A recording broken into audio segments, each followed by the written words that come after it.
मुझे बाबा साईं जे मुह मुबारक पे घुमायो त मुह चोटीअ खां वधीक चमकंदड़ थी वियो। ऐं हुज़ूर फरमायो नौजवान जियो नबी आख़िर ज़मान लबैक। लबैक की माना मां हाज़िर आहियां तूं बि चओ लबैक। कलमो पढ़ियो आहे त चवंदासीं लबैक लबैक या रसूल अल्लाह।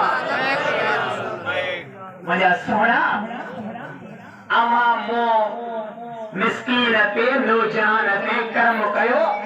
मुझे वाद साहब जी शिकल तब्दील थी वही ही उन ते तव्हां मेहरबानी कई पर हाणे मेहरबानी करे ॿुधायो त मुझे पीउ जो अमल कहिड़ो हो। ही तो गुनाहनि जे करे हिन जी शिकल बि मटिजी वई हुई पर मुंहिंजे पीउ जो अमल कहिड़ो हो जो मुंहिंजा महबूब अमां ख़ुदि तशरीफ़ फरमा थिया आहियो। अमां ख़ुदि नवाज़ण आया आहियो। अमां ख़ुदि मेहरबानी करण आया हो। मदीने जा साईं फरमाइनि था नौजवान बराबर गुनहगार हो बराबर सेहकार हो बराबर इबादत हो पर ही संझ जी नमाज खां पोइ रोज़ 100 भेरा मुस्तफ़ा ते दुरूद पढ़ंदा। अज उहो दुरूद मूं वटि कोन पहुतो मूं संभालियो त बर में मरी वियो आहे। हाणे मेहरबानी करण आयो आहियां नवाज़ण आयो आहियां। सुबुह थींदो तुंहिंजे पीउ जे दफ़न जो गुस्ल जो बंदोबस्त थींदो।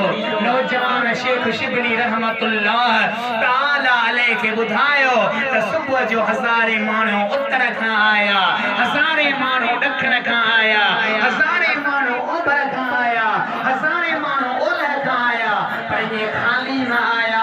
उन्हनि जे अखियुनि मथां इश्क जा ॻोढ़ा वहनि पिया चवनि पिया नौजवान तुंहिंजे पीउ जा वक़्त ॾाढा भला आहिनि।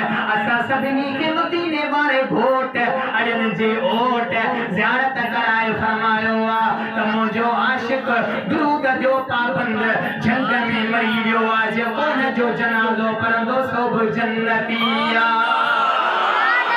एडी बरकत आहे एडी फज़ीलत आहे। हाणे अवां खुली मोहब्बत सां दुरूद पढ़ो त जेका आयत मौला जे साम्हूं अर्ज़ कई पेश कई उन जो तर्जुमो कयां सल्लल्लाहु अलैहि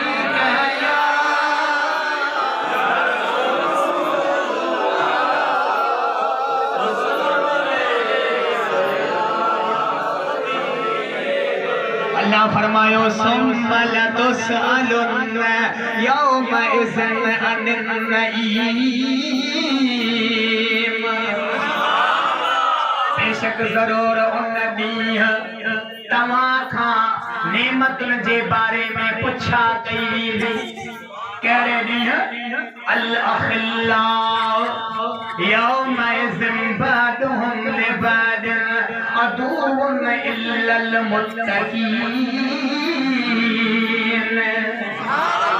यानी गहरा दोस्त एक ॿिए जा दुश्मन थींदा यार यारियूं छॾे ॾींदा दोस्त नातो छिनी ॾींदा उन ॾींहुं पर अदुव्वुन इल्लल मुत्तक़ीन।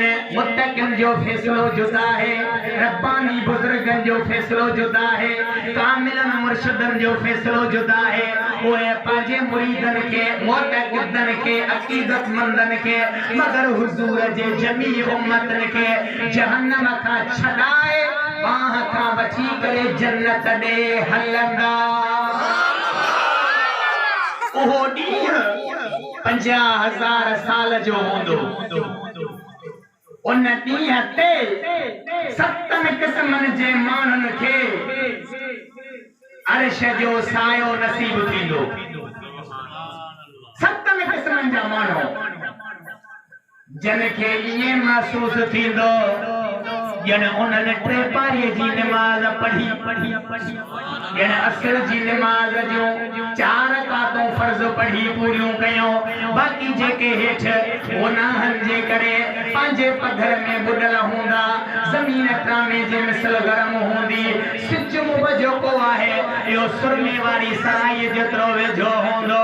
50,000 साल जो ॾींहुं ॿाहिरनि जे लाइ हूंदो पर 7 क़िस्मनि जा माण्हू जंहिंजा 7 अमल दुनिया में आहिनि उहे अर्श जे साए में हूंदा।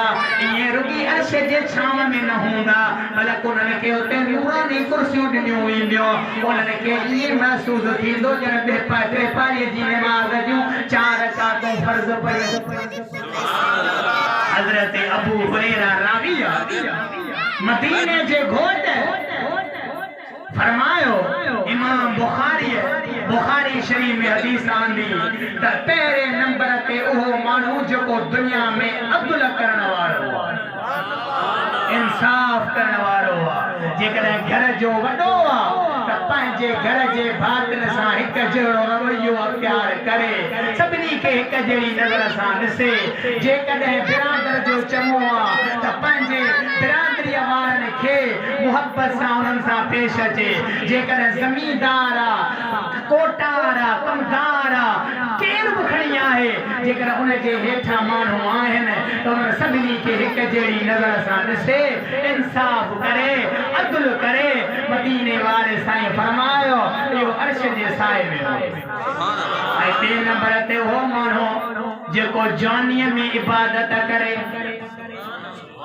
जो त जवानीअ वारो हिकिड़ो सजदो ऐं पीरीअ वारी 100 साल जी इबादत या बि भली शइ आहे जो जॾहिं माण्हू को कमु न पुॼे पीर सन थी वञे पोइ लठ बि खणे तस्बीह बि खणे भली शइ आहे। मदीने जे साईं फरमायो त जेकॾहिं कंहिं कलमे पढ़ंदड़ मुस्लमान खे अछा वार ॾाढ़ीअ में अची विया मथे में अची विया वार अछा थी विया त उन्हनि अछनि वारनि जो हया ख़ुदा खे ईंदो आहे कलमे पढ़ण वारो मुसलमान जे घर में पैदा थियो हाणे वार मुबारक अच्छा थी विया आहिनि उन्हनि ते रब करीम खे हया ईंदो रब करीम उन पंहिंजे महबूब जे गुनहगार उम्मतीअ खे बि बख़्शे छॾींदो छो त रहमती वसिअत कुल शइ अल्लाह जी रहमत कुशादी आहे।